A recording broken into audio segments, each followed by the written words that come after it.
தங்கலானுடைய இன்னொரு lyrical video ஒன்று விட்ருக்காங்க.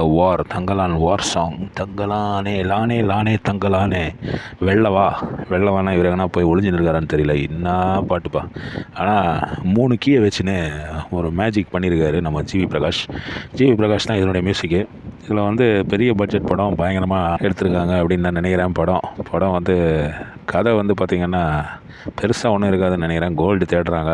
ஆனால் இந்த கதைக்குள்ளே ட்விஸ்ட்டு, இந்த உள்குத்து இதெல்லாம் இருந்தால் தான் வந்து படம் சூப்பர் ஹிட் ஆகும். லானே தங்கலானே வெள்ளவாணி ஆதியோனே அப்படின்றது என்னன்னு தெரியல. சரி, ஏதோ நீலம் ப்ரொடக்ஷன், அதனால் பார்த்திங்கன்னா அந்த ஃப்ளாகில் ஒரு நீல கலர் விட்ருக்காங்க.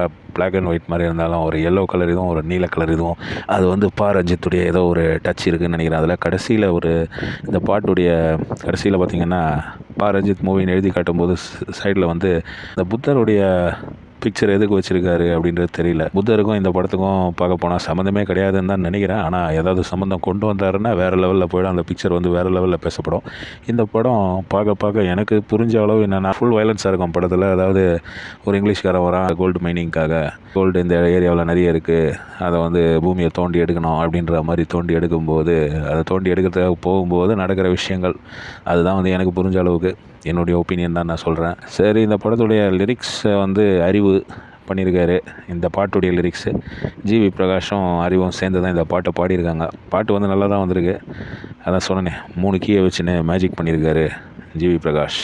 இந்த பிக்சர் தான் நான் சொன்னது. சைடில் வந்து புத்தருடைய அந்த ஸ்டாச்சு, அது வந்து எங்கேயோ பந்தம் எடுத்துன்னு போகும்போது அங்கே வந்து இந்த ஸ்டாச்சு தெரிகிற மாதிரி அந்த பிக்சர் போட்டிருக்காங்க. ஆனால் அந்த பிக்சருக்கும் இந்த படத்துக்கும் சம்மந்தம் இருக்குமா அப்படின்றது எனக்கு ஒன்றும் தோணலை. ஏன்னா இதனுடைய கதைக்கும் அதுக்கும் சம்மந்தம் இருந்தால் நல்லாயிருக்கும். வேறு லெவலில் ஹிட் ஆகிடும் படம் அப்படின்றது தான் நான் சொல்ல விரும்புகிறது. என்ன இருந்தாலும் ஆல் த பெஸ்ட்டு. தங்கலானே ஃபுல்லாக கோல்டு தான். அவர் உடம்புலேயே வந்து கோல்டு கலர் தான் பாருங்கள். அப்படியே ஷைனிங்காக ஜொலிக்கிறாரு நம்ம விக்ரம். ஏன்னா ஒரு ஃபிசிக் மெயின்டைன் பண்ணியிருக்க ஆள் வேறு லெவலில் ஒரு ஆர்டிஸ்ட் தான் விக்ரம். இவ்வளோ ஏஜ் ஆகி கூட அவர் வந்து ஒரு மெயின்டெனன்ஸில் இருக்கார். சரி, ஏதோ நல்லா ஓடனா சரி. Thangalaan, Ranjith, GV Prakash Kumar, Chiyaan, Vikram lyrical video. ஒரே படம் ஃபுல்லாக பயங்கர வயலன்ஸாக தான் இருக்கும்போது ஒரே வெட்டு கத்தி வீச்சருவா, நடுவில் பாம்பு வருது, அதனுடைய தலையை வந்து அப்படியே பொடலங்காய் பிடிக்கிற மாதிரி அப்படி பிடிச்சி அப்படி திருவி அப்படி தூரம் போடுறாரு. இந்த மாதிரி பல விஷயங்கள் பண்ணியிருக்காங்க. நான் சொல்கிற ஒரே விஷயம், கதை நல்லா இருந்தால் தான் படம் ஓடும். All the best Thangalaan.